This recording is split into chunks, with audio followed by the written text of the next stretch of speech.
Chapter 2. Then 14 years after, I went up again to Jerusalem with Barnabas, and took Titus with me also.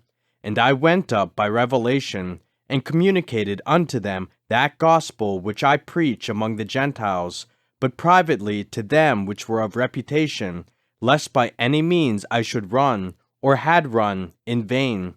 But neither Titus, who was with me, being a Greek, was compelled to be circumcised, and that because of false brethren unawares brought in, who came in privily to spy out our liberty which we have in Christ Jesus, that they might bring us into bondage, to whom we give place by subjection, no, not for an hour, that the truth of the gospel might continue with you.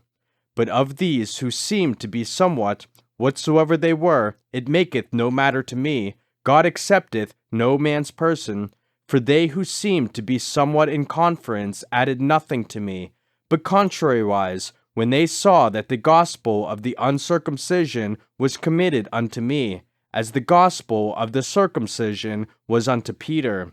For he that wrought effectually in Peter to the apostleship of the circumcision, the same was mighty in me toward the Gentiles. And when James, Cephas, and John, who seemed to be pillars, perceived the grace that was given unto me, they gave to me and Barnabas the right hands of fellowship, that we should go unto the heathen, and they unto the circumcision. Only they would that we should remember the poor, the same which I also was forward to do.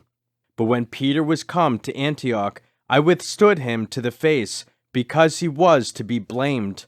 For before that certain came from James, he did eat with the Gentiles, but when they were come, he withdrew and separated himself, fearing them which were of the circumcision. And the other Jews dissembled likewise with him, insomuch that Barnabas also was carried away with their dissimulation. But when I saw that they walked not uprightly according to the truth of the gospel, I said unto Peter before them all, If thou, being a Jew, livest after the manner of Gentiles, and not as do the Jews, why compellest thou the Gentiles to live as do the Jews? We who are Jews by nature, and not sinners of the Gentiles, knowing that a man is not justified by the works of the law, but by the faith of Jesus Christ. Even we have believed in Jesus Christ, that we might be justified by the faith of Christ, and not by the works of the law. For by the works of the law shall no flesh be justified. But if, while we seek to be justified by Christ, we ourselves also are found sinners, is therefore Christ the minister of sin? God forbid.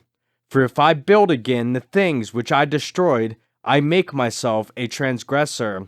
For I through the law am dead to the law, that I might live unto God. I am crucified with Christ. Nevertheless, I live, yet not I, but Christ liveth in me. And the life which I now live in the flesh, I live by the faith of the Son of God, who loved me, and gave himself for me. I do not frustrate the grace of God, for if righteousness come by the law, then Christ is dead in vain.